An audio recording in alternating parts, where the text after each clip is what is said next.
Bill Gates is now the largest farmland owner in the United States. Why has Bill Gates become a kind of tech old MacDonald? Let's investigate it and work out, is he simply pursuing a plan to help people, or could there be another explanation? Bill Gates has been snatching up 242,000 acres of farmland. Snatching? Yeah, give me that. Enough to make him the top private farmland owner in America. With the video we made about the Indian protests and Vandana Shiva's comments about Bill Gates, there was such a positive response from all of you. Just one comment here, well actually this isn't a positive comment, it's a criticism. Dan I says, you didn't comment on Gates buying up half the farmland in the US. Now the reason was we didn't realise that's what you wanted us to do. Now we do know that. We will. Bill Gates is the fourth richest person in the world. He's been quietly buying up 200, I mean, I don't know if it's quietly or not, 242,000 acres of farmland across the US. The land report revealed that Gates has built up a massive farmland portfolio spanning 18 states. Gates is not the only billionaire on the Land Report's list of top private farmland owners. Wonderful company co-founders Stuart and Linda Rensing ranked number 3 with 190,000 acres. Amazon CEO Jeff Bezos is also investing in land on a large scale with his ownership of 420,000 acres, mainly in West Texas.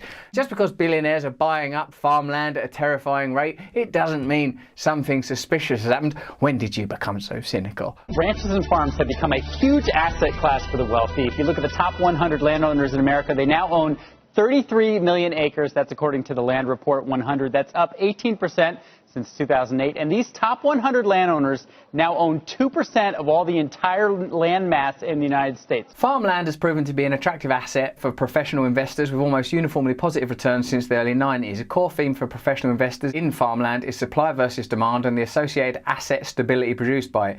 The amount of farmland in the US is shrinking at a rate of almost 3 acres per minute. However, the world's population is soaring past 7 billion. Food demand is growing and farmland and freshwater are increasingly becoming valuable resources. Here's some quotes that we see come up a lot in the comments. Henry Kissinger: control oil and you control nations, control food and you control people. Robert Kiyosaki: the rich don't work for money, they work for assets. Bill Gates, for so long the world's richest man, who famously announced he would give most of it away and spend his time and vast resources on the world's poor.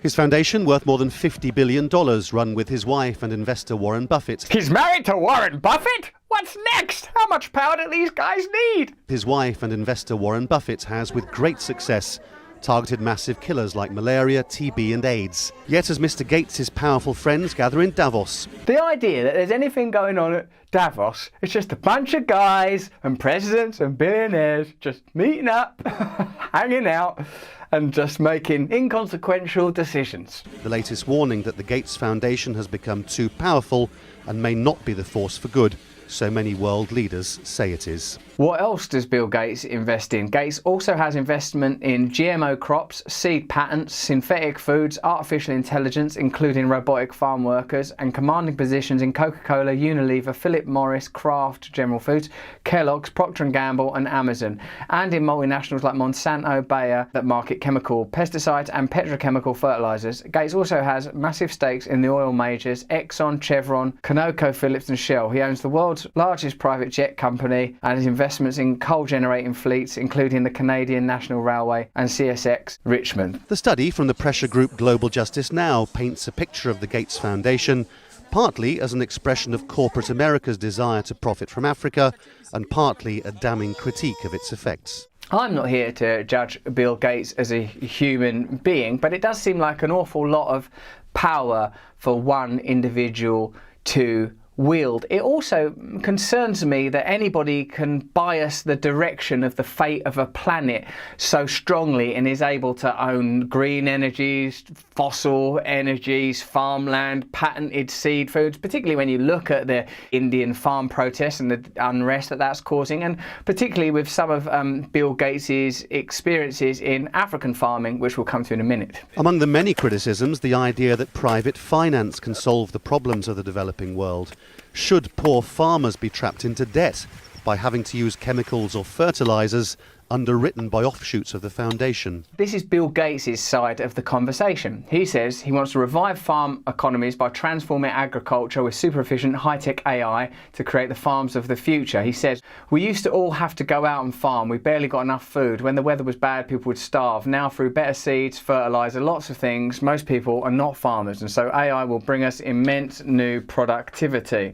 I think agricultural productivity is one of the most basic things that can help the poor move to a more prosperous life. Vandana Shiva, my new hero, warns American farmers already drowning in debt to be very wary of Gates' promise to throw them a line. When Bill Gates forced his rescue technologies on Indian farmers, the only one to benefit was Bill Gates and his multinational partners. He gave money to the government and a company called Digital Green and made extravagant promises to digitally transform Indian agriculture, then with the cooperation of his purchased government officials. There was a green revolution based on new seeds, and it raised nutrition levels, it reduced poverty. It was one of the great breakthroughs of all time.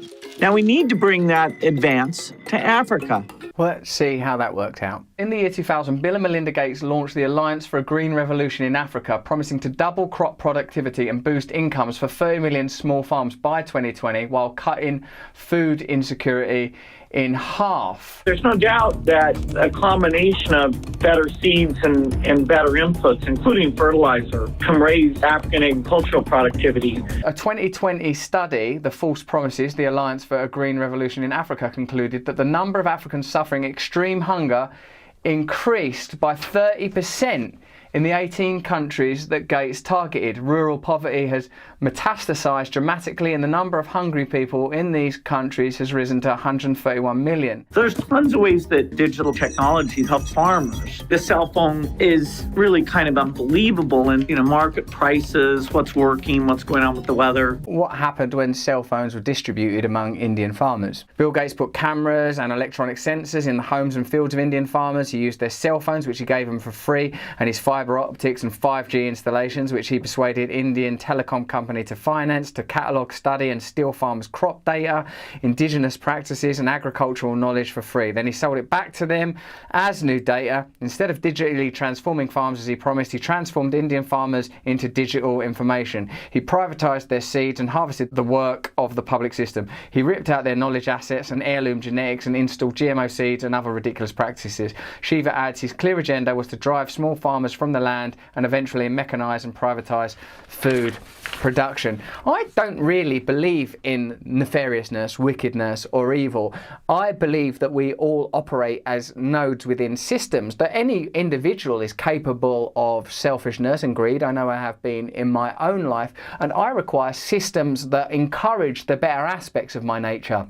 Kindness, compassion, service. If I find myself operating within those systems, I become a better person. When I enter into the modes, modalities and ideologies of capitalism, I feel my own greed, my own selfishness surging. So I believe that many of these technologies may not necessarily be problematic if they were solely put to the service of the people on the front line, ordinary farmers, ordinary people. But as long as they are galvanized and mobilized to garner profit and power for a select group, the results are always going to be the same. Having said that, I'm pretty cynical and skeptical about a lot of that GM crop stuff. It sounds frightening, the kind of reports that you hear anecdotally. It's not clear how Gates' farmland is being used or whether any of the land is being set aside for conservation.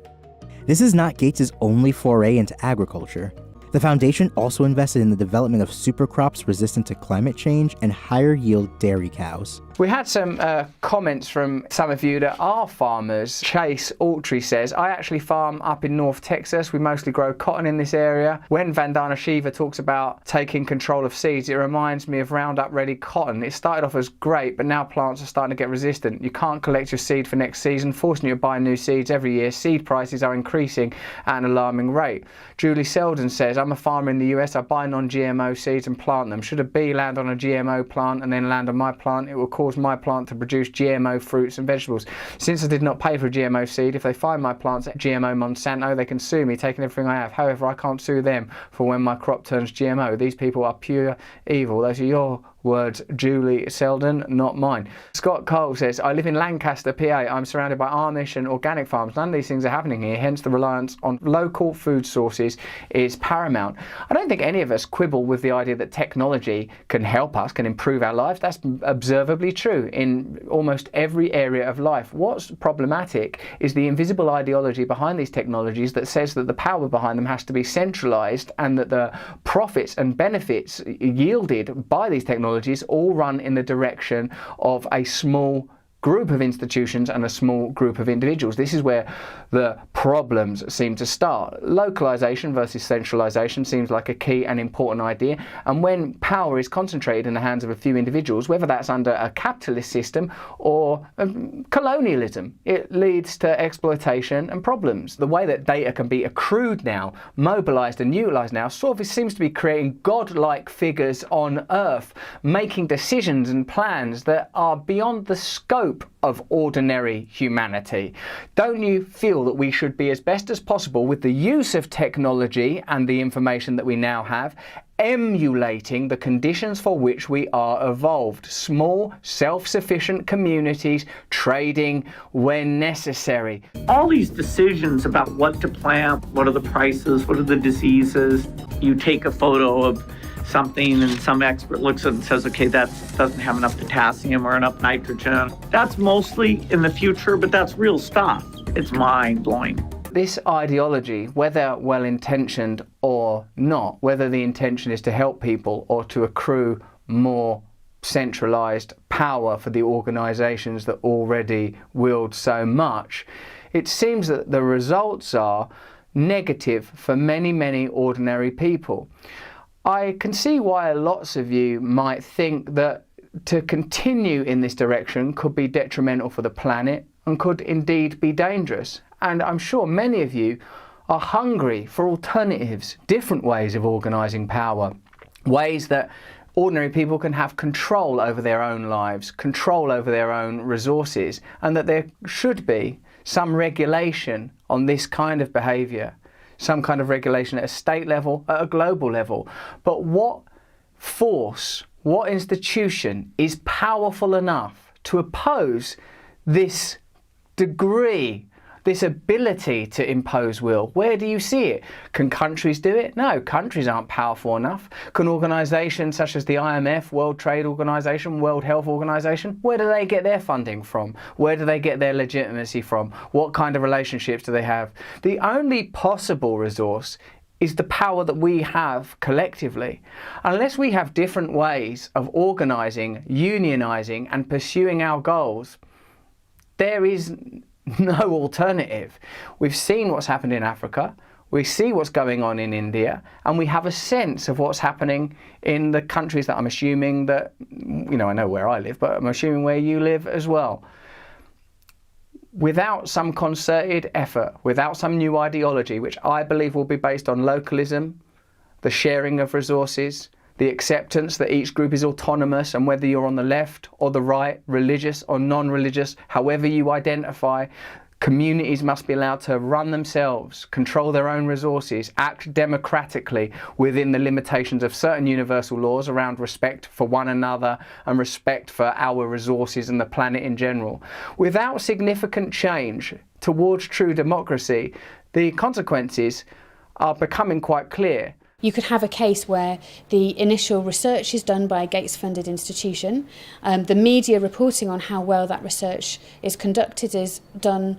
The media outlet is a Gates-funded outlet and maybe a Gates-funded journalist from a media programme, and then the programme is implemented more widely by a Gates-funded NGO. I mean, there are some very insular circles here. Bill Gates has giant stakes in Google, Apple, Amazon and Facebook, and has given $250 million in grants to media outlets including NBC, Universal, the BBC, NPR, Le Monde and The Guardian. Grants, that sounds like donations and providing funding. You know that the mainstream media is in urgent and desperate need of funding, and I wonder what kind of coverage they will afford to people that make such significant donations, and you can decide for yourself whether or not that would likely bias the kind of reporting that would take place. Critics of Mr. Gates ask whether it's right that one foundation with more money than entire African countries should wield so much power and influence.